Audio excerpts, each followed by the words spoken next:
I was creating my next video this week and a few things happened that gave me pause. So I put that particular video on the back burner and I decided to do this one instead. So the things that occurred. First, after I posted my last video, which was explaining how a Bitcoin could reach 1 million, I had a few comments to the effect of, well, the price is suppressed by paper Bitcoin. So I also received an email from one of my viewers, and this is his question. I've watched the gold market for over 20 years. If it had been free to run, the price of an ounce of gold would be well over 50,000, but it's still only around 3,300. It's been kept artificially low by the huge amount of paper gold pushed and sold by gold ETFs like GLD. So for every ounce of gold, 50 to 100 paper gold calls may exist, which suppresses the price. This could affect Bitcoin in the same way. Most people don't understand how to buy and self-custody Bitcoin, so they simply buy a share in a Bitcoin ETF instead. I suspect the US government might soon allow Bitcoin ETFs to sell or lend far more paper Bitcoin than the Bitcoin they actually hold, just like in gold or fiat markets. This would allow multiple claims on the same Bitcoin, creating a fractional system on top of the Bitcoin base layer. Bitcoin would become gold too, with the price able to be suppressed. Is my thinking correct or not? So the third thing that happened is I was talking to someone, not a viewer, but a friend, and this person had a fairly substantial position in Bitcoin. And I said to this person, I hope you're not holding it on an exchange. And the response was, I'm holding it on Skrill. Now, I had not heard of Skrill before, and I assumed that it was an exchange. So I said, I suggest that you withdraw from Skrill and send your Bitcoin to a hardware wallet. And, if you need any help with that, I can guide you. And this person said, I can't withdraw it. And I thought they misunderstood. And then I had a look into Skrill, and it turns out that it's a platform that allows you to buy a position in Bitcoin or whatever crypto you're buying. But the only thing that you can do is sell it back into fiat and then withdraw the fiat. So you can't actually withdraw any Bitcoin that you buy on the Skrill platform. To be honest, I'd not personally encountered a platform like that before. So I wanted to address the paper Bitcoin issue in this video. And I wanted to talk about, what it is, how to recognize it, the effects of it, how to avoid it. Because I think if you're a beginner in this space, if you've just started buying Bitcoin, it's really important to understand that you want to be buying the real asset. You don't want to be inadvertently buying paper Bitcoin or what could potentially be paper Bitcoin, because it's very easy to do. Okay, so what is paper Bitcoin? So paper Bitcoin is a claim to Bitcoin that isn't backed one-to-one by real Bitcoin. So it's kind of like an IOU that someone would give you instead of the actual coin. And sometimes there's more IOUs floating around than real Bitcoin behind them. And there may or may not be a promise of redeemability attached. So similar to paper Bitcoin, paper gold refers to financial products that give you exposure to gold but don't guarantee any claim to actual physical gold. So this could include ETFs, gold futures, and different types of unallocated gold, such as that's stored in a pool by a bank or a bullion dealer, and you just have a claim to that pool, but you don't actually know if everybody all tried to claim their gold at once, if they would be able to do so, if there would actually be enough physical gold. Okay, so I want to look at the similarities also between paper Bitcoin and fiat currency. So paper Bitcoin may not be backed by anything, and we know that fiat is definitely not backed by anything. So both can be created at will, so the supply is in excess of any actual asset. And in fiat, this is known as fractional reserve banking. So a claim is not backed by anything secure, and therefore it requires trust in the institution. So where might you find paper Bitcoin? It's actually not that hard to encounter paper Bitcoin. So some exchanges, they may be rehypothecating Bitcoin that you have purchased or deposited. And this means They use it as collateral or they lend it out to third parties. So what that means is more than one party has a claim to the same Bitcoin.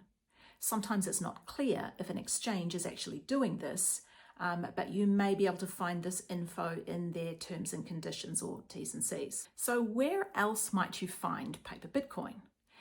There are some companies which explicitly state that when you buy digital assets on their platform, you don't actually own anything. Any platform that allows you to buy Bitcoin but won't allow you to withdraw it to an external wallet should probably be avoided like the plague.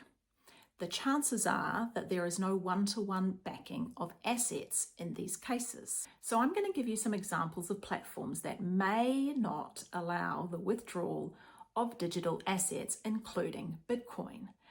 Just be aware that this can vary by region and these things can change. So a platform that didn't used to allow the withdrawal of Bitcoin might now allow it.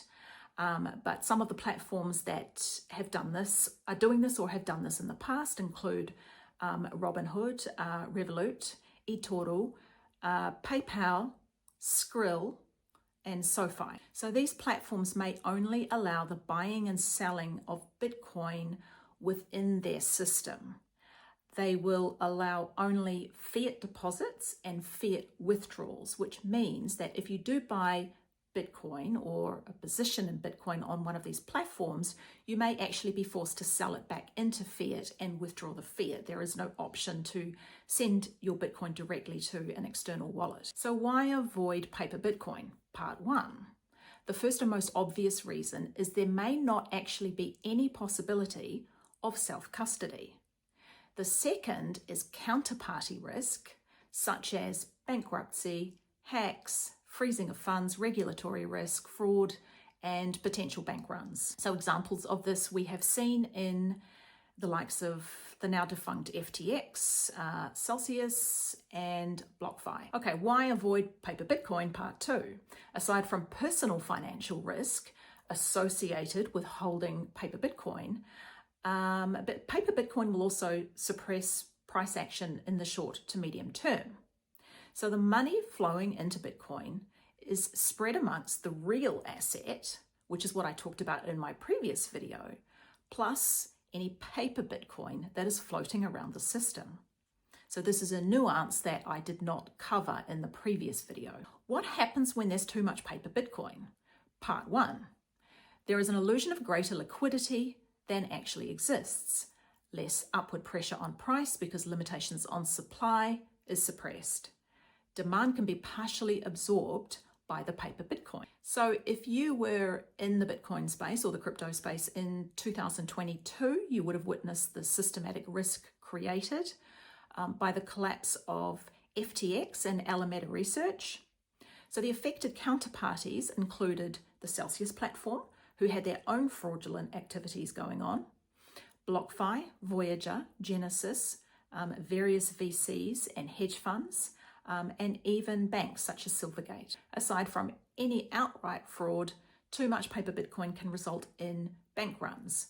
So people will lose trust in a platform and they'll all try to withdraw it at once, but can't. And this can have a contagion effect where it doesn't just happen on one platform, it can happen on multiple platforms, which is one of the reasons why it's quite important if you choose to hold your Bitcoin on a platform, which you shouldn't do, but if you do, that platform is backing it one-to-one. So in the case of this bank run scenario, hopefully you will have a claim to the Bitcoin that you believe you own. So what else could happen? Platforms may be squeezed, meaning that if they do have the liquidity and they do experience something like a bank run, they may be forced to buy more Bitcoin on the open market to meet demand, and that would result in a Bitcoin price spike. Now that's not necessarily a bad thing for people who are already holding the real asset.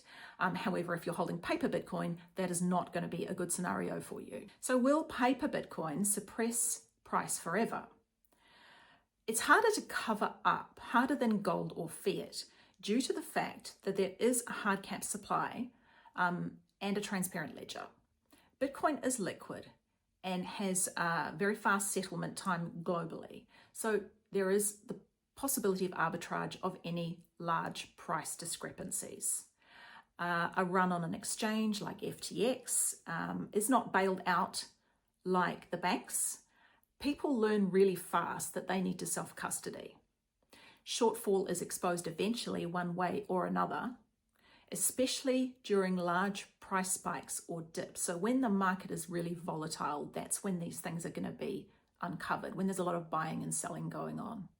So price can be suppressed in the short to medium term, and I think it would probably go in cycles. So all the paper Bitcoin can get sort of cleared out when something like the FTX collapse happens and you see all the systematic risk is exposed. Okay, so here's the important part, how you can personally avoid holding paper Bitcoin.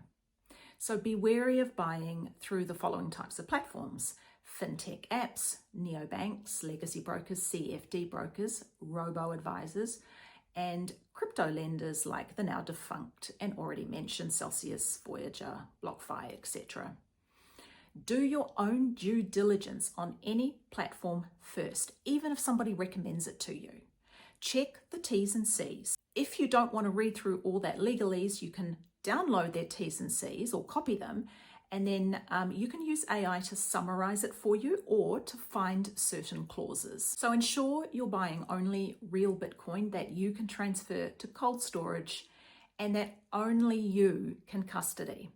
Avoid custodial platforms. Check first if your Bitcoin can be directly withdrawn from whatever the platform it is that you plan to purchase it on. If the answer is no, then go elsewhere. Choose a reputable exchange and preferably one that provides proof of assets if possible. Withdraw your Bitcoin to cold storage where practicable.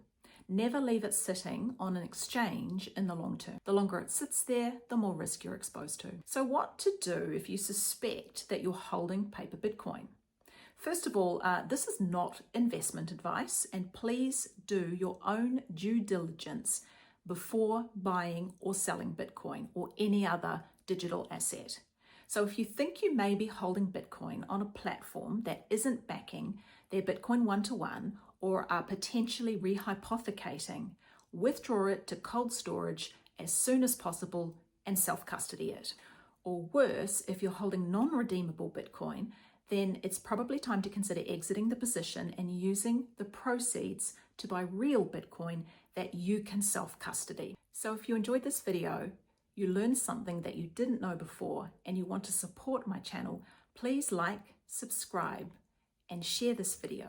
This channel is not supported by YouTube ad revenue, so this is the best way to support me right now. Thanks for watching, and see you in the next video.